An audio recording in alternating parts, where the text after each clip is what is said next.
नमस्कार दोस्तों, प्रयास एकेडमी की हिंदी टेस्ट श्रृंखला में आपका स्वागत है। हम लोग प्रश्न करना प्रारंभ करते हैं। पहला प्रश्न है, पूरब और उत्तर के बीच की दिशा कहलाती। चार विकल्प हैं, आग्नेय, ईशान, वायव्य, नैऋत्य। इसका सही उत्तर देना है छात्रों आपको। इसका सही उत्तर होगा आपका ईशान। पूरब और उत्तर के बीच की दिशा क्या कहलाती है? ईशान कोण कहलाती है। अन्य विकल्पों की ओर भी हम लोग देख लेते हैं। एक हम चार्ट के माध्यम से थोड़ा सा समझ लेते हैं। इसको मान लें पूरब हो गया है, ये पश्चिम, उत्तर, दक्षिण। तो पूरब और उत्तर की बात की थी हम लोगों ने, तो ये कौन सा हो गया आपका? ईशान। और पूरब और दक्षिण का ये हो गया आपका आग्नेय। दक्षिण और पश्चिम का क्या हो गया आपका? नैऋत्य। नैऋत्य। और आपका उत्तर और पश्चिम के बीच की दिशा हो गई आपको वायव्य। आशा करते हैं ये प्रश्न आपको समझ में आया होगा, क्योंकि कई बार एग्जाम में ये वीडियो में आया हुआ क्वेश्चन है, पूछा गया है, तो इसलिए हमने सारी दिशाओं के आपको बीच की दिशाओं का ज्ञान करा दिया। अगले प्रश्न की ओर चलते हैं हम लोग।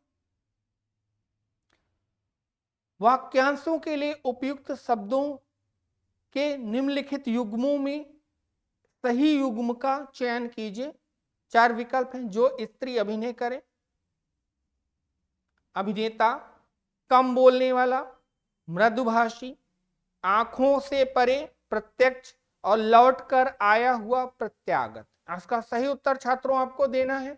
इसका सही उत्तर क्या होगा? लौटकर आया हुआ क्या कहलाता है? प्रत्यागत। अन्य के सही उत्तर क्या होंगे? देखिए, जो स्त्री अभिनय करे वो क्या कहलाती है? अभिनेता नहीं, अभिनेत्री कहलाती। क्या कहलाती है? अभिनेत्री। कम बोलने वाला, कम बोलने वाले के लिए हम लोग मितभाषी कहते हैं, ना कि मृदुभाषी। मितभाषी, मितभाषी। मीठा बोलने वाले के लिए हम लोग मृदुभाषी शब्द का इस्तेमाल करते हैं। मीठा बोलने के लिए मृदुभाषी। आंखों से परे के लिए शब्द क्या होगा आपका? आंखों से परे के लिए होगा आपका परोक्ष। और प्रत्यक्ष का मतलब आंखों के सामने या प्रत्यक्ष में एकदम। अगले प्रश्न की ओर हम लोग चलते हैं। हे का विलोम होगा। चार विकल्प है, हास्य, हार, आश्चर्य, ग्राह। तो इसका सही उत्तर देना है छात्रों आपको। इसका सही उत्तर होगा आपका ग्राह। अन्य विकल्पों के भी विलोम देख लेते हैं। हास्य का क्या हो जाएगा? रुदन हो जाएगा। हार का क्या हो जाएगा? जीत हो जाएगा। आश्चर्य का क्या हो जाएगा? अनाश्चर्य हो जाएगा।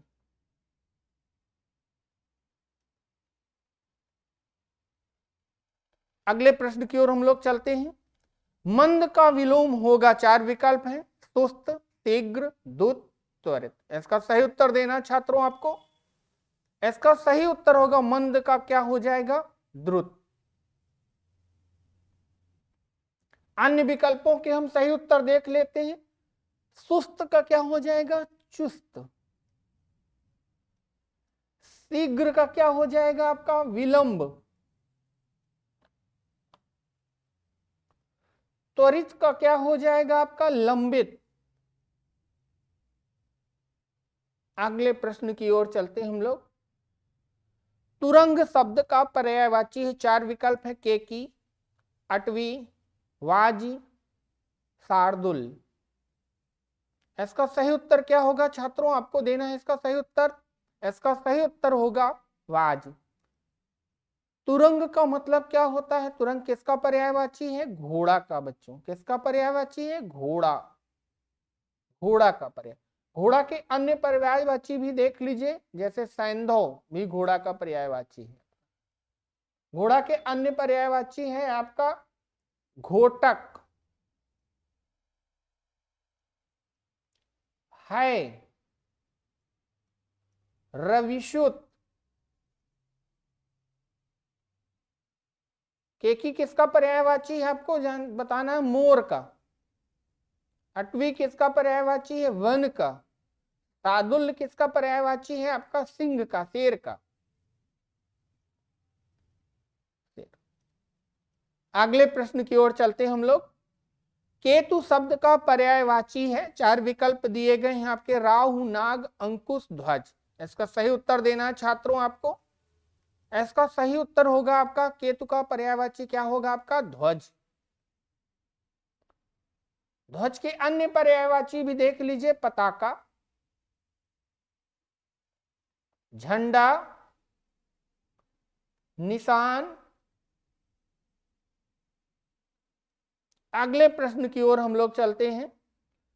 निम्नलिखित में से कौन सा शब्द तद्भव नहीं है, तद्भव नहीं है, इसका मतलब क्या पूछा है, तत्सम पूछा है। द्वार, श्याम, गृहस्थी, पांव। इसका सही उत्तर देना है आपको।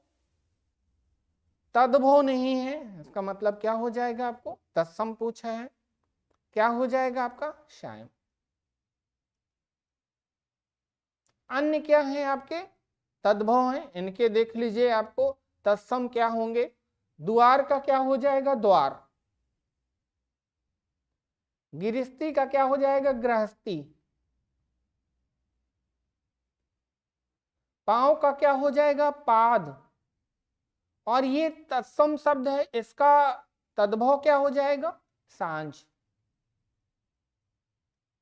सांझ क्या हो जाएगा आपका, तद्भव। अगले प्रश्न की ओर हम लोग चलते हैं। स्पर्श व्यंजन, कंठ ध्वनि, अघोष और महाप्राण ध्वनियां हैं। देखिए स्पर्श व्यंजन क्या होते हैं आपको, इसका सही उत्तर देना है छात्रों आप। इसका सही उत्तर क्या होगा आपका, इसका सही उत्तर होगा आपका ख, पहला ऑप्शन ख। देख लीजिए, समझ लीजिए थोड़ा सा। स्पर्श व्यंजन का से लेकर मां तक के वर्णों को हम क्या कहते हैं, स्पर्श। इनकी संख्या कितनी बच्चों, 25 है।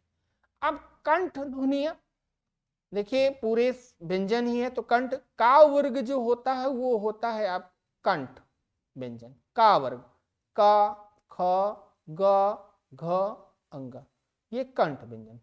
फिर इसके बाद उसने क्या कहा, अघोष, वर्णों का एक और दो, वर्णों का एक और दो अघोष कहलाता है आपका। वर्णों का एक और दो अघोष कहलाता है। फिर है आपको महाप्राण।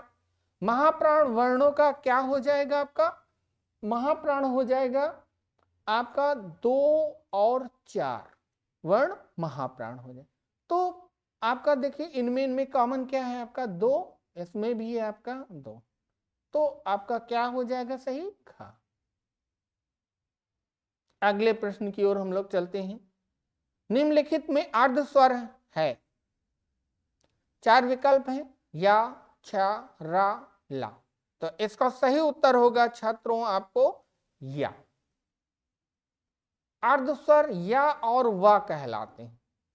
छ क्या है, संयुक्त व्यंजन है बच्चों, क्या है, संयुक्त व्यंजन है आपका। संयुक्त व्यंजन होते हैं कितने आपके, 4। जैसे एक छ होता है, त्रा होता है, ज्ञा होता है, स्रा होता है, ये संयुक्त व्यंजन है, क्योंकि ये भिन्न व्यंजनों के मिलने से बनते हैं। जैसे का धन सा मिलके त्रा बनता है, ता धन रा के मिलने, ज्ञा बनता है जा धन इया के मिलने से आपका ज्ञा बनता है, स्रा बनता है सा धन रा के मिलने से। रा क्या है आपका, रा है आपका लुंठित व्यंजन, लुंठित व्यंजन है आपका। ला क्या है आपका, पार्श्विक व्यंजन है।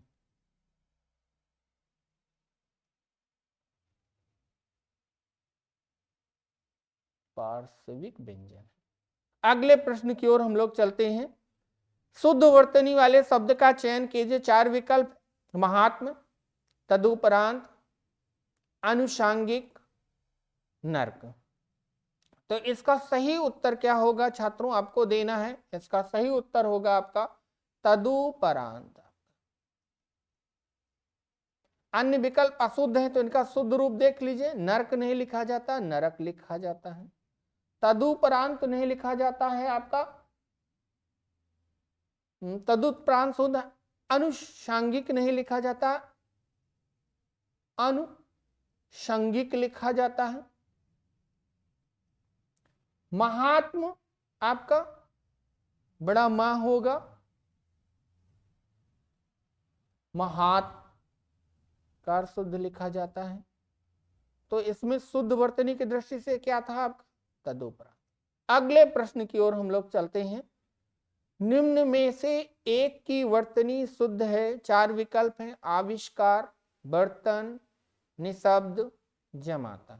तो इसका सही उत्तर क्या होगा छात्रों, आपको देना है। इसका सही उत्तर होगा आपका आविष्कार। अन्य क्या है, अशुद्ध है, देख लीजिए। बर्तन किस प्रकार से लिखा जाए, बर्तन।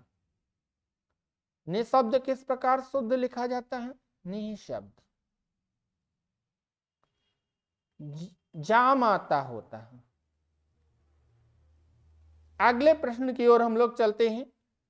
इनमें से कौन सा परिमाणवाचक विशेषण का उदाहरण नहीं है। 4 विकल्प हैं, अनगिनत तारे, 50 गज जमीन, 2 किलो सेब, 10 लीटर पानी। इसका सही उत्तर देना है बच्चों। इसका सही उत्तर होगा आपका अनगिनत तारे। देखिए, परिमाणवाचक विशेषण जो होते हैं आपके, वो नाप तौल वाले, नापा जा तौला जाता है। जैसे नापी जाती जमीन, तौली जाते हैं सेब, पानी भी नापा जाता है आपको, तारे गिने जाते हैं, ठीक है ना। तो ये कौन सा हो गया आपका, कौन सा विशेषण है आपका, संख्यावाची विशेषण। और संख्यावाची विशेषण में भी अनिश्चित संख्यावाची, अनगिनत तारे। निश्चित संख्या नहीं, अनिश्चित संख्या। आपको बताना विशेषण के कितने भेद होते हैं, 4 भेद होते हैं। कौन कौन सा, गुणवाचक विशेषण, सार्वनामिक विशेषण, इसी को हम संकेतवाचक विशेषण भी कहते हैं, संकेतवाचक भी कहते हैं, और संख्यावाची विशेषण,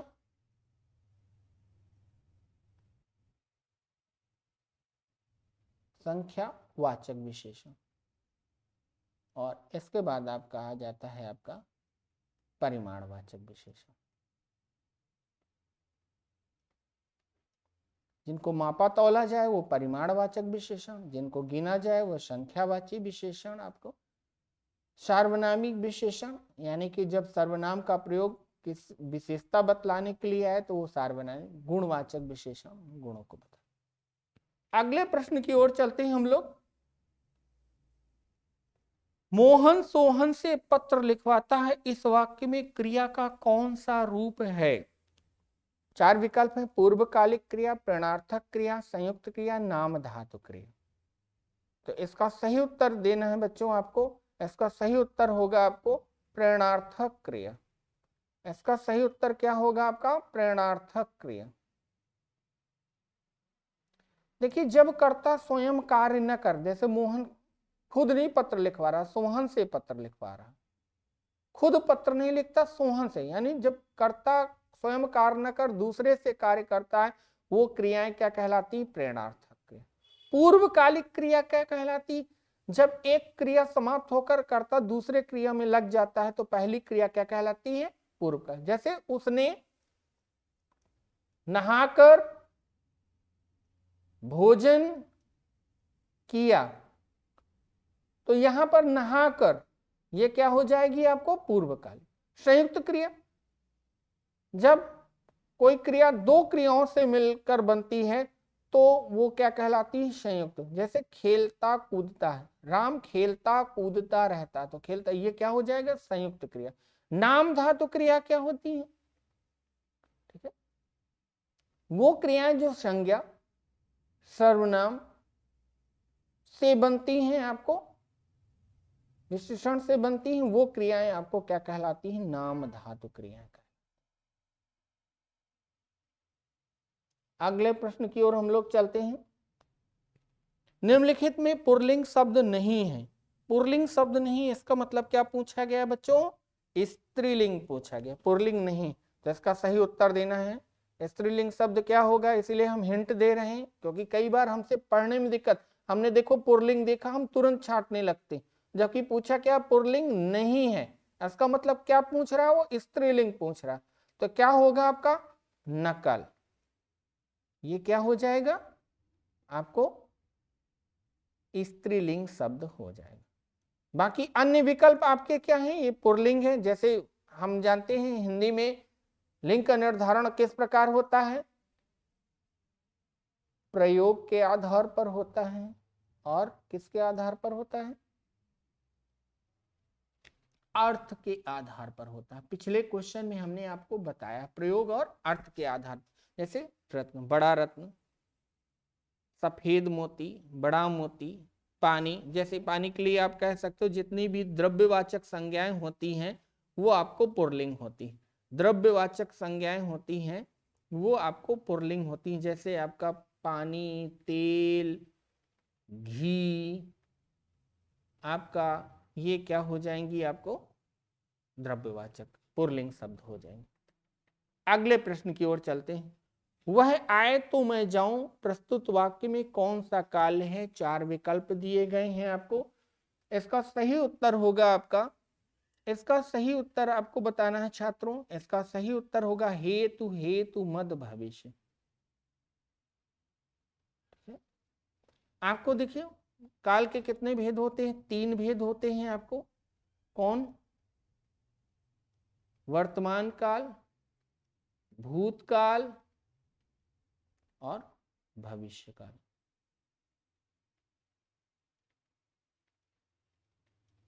वर्तमान चल रहा समय, भूत बीता हुआ समय, भविष्य आने वाला समय। ठीक है। देखिए वह आए तो मैं जाऊं, ना वो आया है यानी कि आए, यानी कि वो भविष्य की बात कर रहा है। देखिए इसमें सामान्य भविष्य, अगर ये कहता कि वह आएगा तो सामान्य भविष्य। अगर कह देता संभव है वह आए, और हेतु हेतु मत भविष्य की क्या विशेषता होगी? एक वाक्य का होना दूसरे वाक्य के होने पर जब निर्भर हो तो हेतु हेतु मद भविष्य का उदाहरण होता है। ठीक है। अगले प्रश्न की ओर चलते हैं हम लोग बच्चों।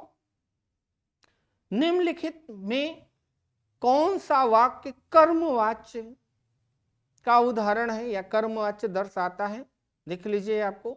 पहला विकल्प, मजदूरों द्वारा पेड़ काटा गया, राधा से चला नहीं जाता, मैं लिखता हूं, रमेश कपड़े धो रहा है।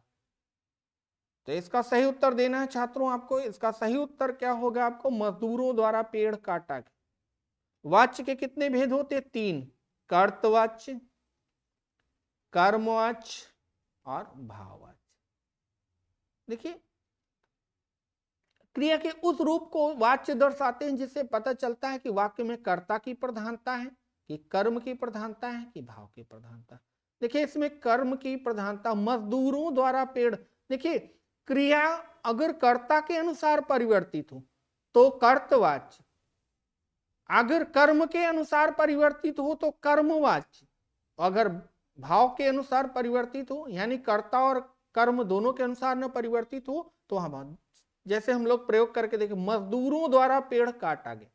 अगर हम ये देखें मजदूर, चलिए ठीक है ये पुल्लिंग शब्द है मान लीजिए, हम यहां पर लिख देते हैं मीरा द्वारा पेड़ काटा गया।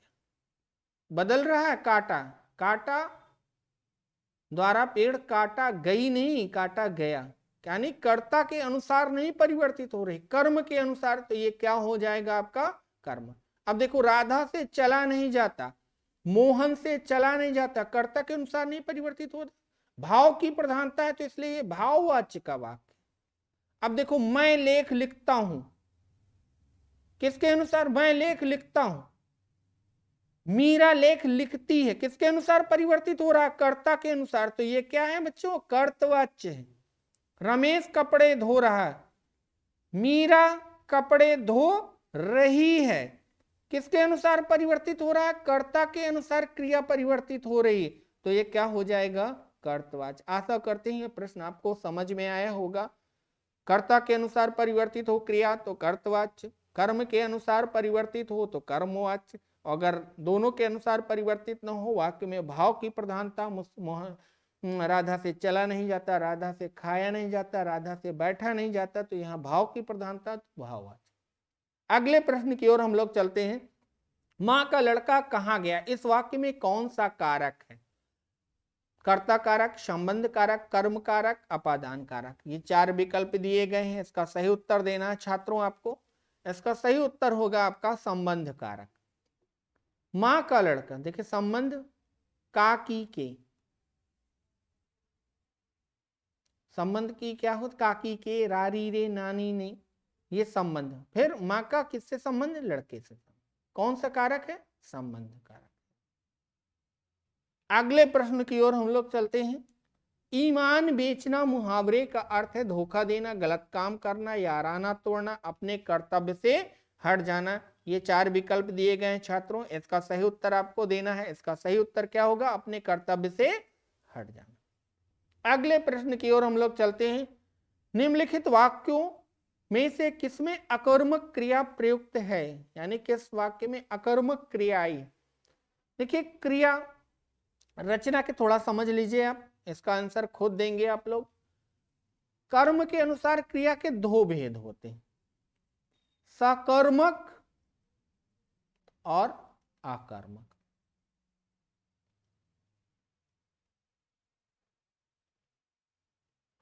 सकर्मक, देखिए सकर्मक क्रियाएं वो होती हैं जिनके साथ आपको कर्म होता है, और जिनके साथ कर्म नहीं होता वो अकर्मक क्रिया।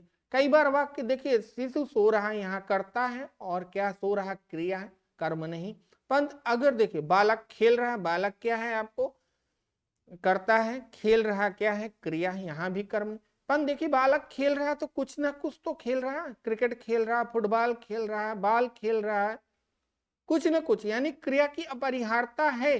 तो खेलना कैसी क्रिया हो जाएगी आपको, सकर्मक क्रिया। देखिए पढ़ रहा है, क्या पढ़ रहा है, पुस्तक पढ़ रहा है, अखबार पढ़ रहा है, यानी कुछ ना कुछ पढ़ रहा है, ये भी सकर्मक क्रिया है। छात्र लिख रही, क्या लिख रही, पत्र लिख रही, निबंध लिख रही, उपन्यास लिख रही, ये भी सकर्मक क्रिया है।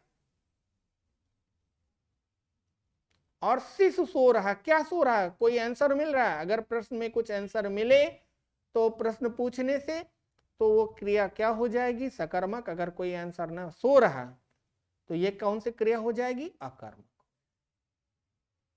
अगले प्रश्न की ओर चलते हैं हम लोग। किस शब्द में विसर्ग संधि है, 4 विकल्प है, हिमालय है, उल्लास है, अहंकार है, दुष्कर है। इसका सही उत्तर देना छात्रों आपको। इसका सही उत्तर क्या होगा, दुष्कर। देख लीजिए, इसका विच्छेद करिए, दूह धन कर, दुष्कर। अन्य आपके क्या है विसर्ग संधि के, जैसे हिमालय, ये आपको स्वर संधि का उदाहरण, स्वर में भी है, जैसे हिम धन आलय, देख लीजिए। आ धन आ किसका उदाहरण हो गया, स्वर में, दीर्घ का। उल्लास, उत धन लास, किसका उदाहरण है आपको बच्चों, व्यंजन का उदाहरण है। अहंकार, अहम धनकार, किसका उदाहरण हो जाएगा बच्चों, ये भी व्यंजन का उदाहरण हो जाएगा। अगले प्रश्न की ओर हम लोग चलते हैं। स्त्र्युचित में कौन सी संधि है, 4 विकल्प दिए गए हैं आपके समक्ष, इसका सही उत्तर देना है आपको। पहला विकल्प है आयात, दूसरा विकल्प है गुण, तीसरा विकल्प है यण, और चौथा विकल्प है व्यंजन। तो इसका सही उत्तर होगा छात्रों आपको यण संधि।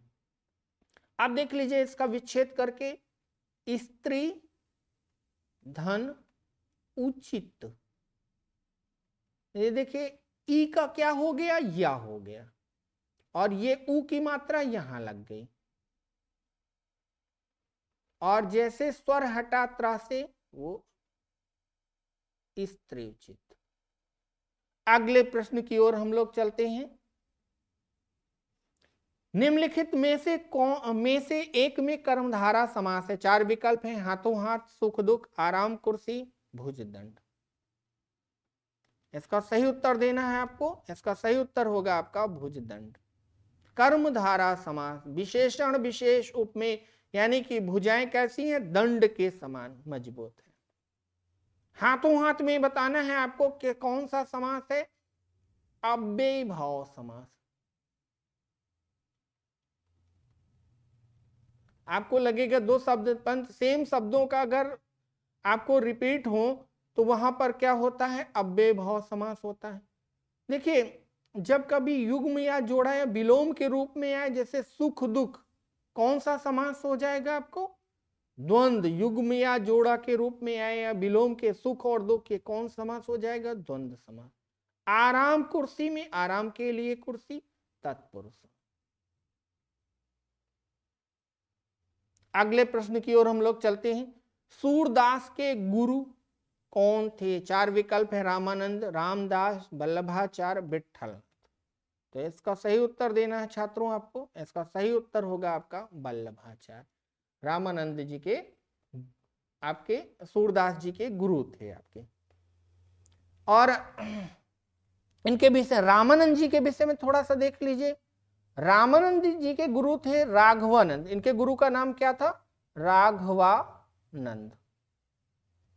रामानंद जी जो हैं आपको, आपका दक्षिण भारत से उत्तर भारत आपको भक्ति आंदोलन, और इनके शिष्य पूछे जाते हैं, बहुत इंपॉर्टेंट। इनके शिष्य हैं कबीर जी और रैदास जी, इनके प्रसिद्ध शिष्य रहे हैं। वल्लभाचार्य जी के विषय में देख लीजिए, इन्होंने पुष्टि मार्ग की स्थापना की। और विट्ठल नाथ ने क्या किया आपको, अष्टछाप कवियों की स्थापना की। अष्टछाप में क्या, 8 कवियों का संगम था, जिसमें आपको 4 वल्लभाचार्य के शिष्य थे और 4 विट्ठलनाथ के शिष्य थे आपके। वल्लभाचार्य के शिष्यों में आपको सूरदास, परमानंद, कृष्णदास, कुंभनदास, ये आपके वल्लभाचार्य। और इसमें थे आपके विट्ठलनाथ में छीत स्वामी, नंददास, गोविंद स्वामी, चतुर्भुगदास। अगले प्रश्न की ओर हम लोग चलते हैं। हिंदी भाषा में कुल बोलियां हैं, 4 विकल्प हैं, 18, 5, 10, 12। इसका सही उत्तर देना छात्रों आपको। तो बोलियों की संख्या कितनी है बच्चों, 18। कितनी है आपको, 18। थोड़ा सा इसको समझ लीजिएगा। 5 क्या है, उपभाषाएं। जैसे उपभाषाओं में क्या आ जाती हैं आपको हिंदी की उपभाषाएं, पश्चिमी हिंदी, पूर्वी हिंदी, पूर्वी हिंदी,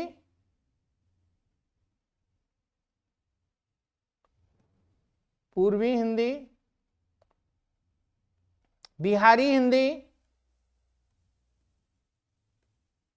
बिहारी हिंदी, पहाड़ी हिंदी और राजस्थानी हिंदी।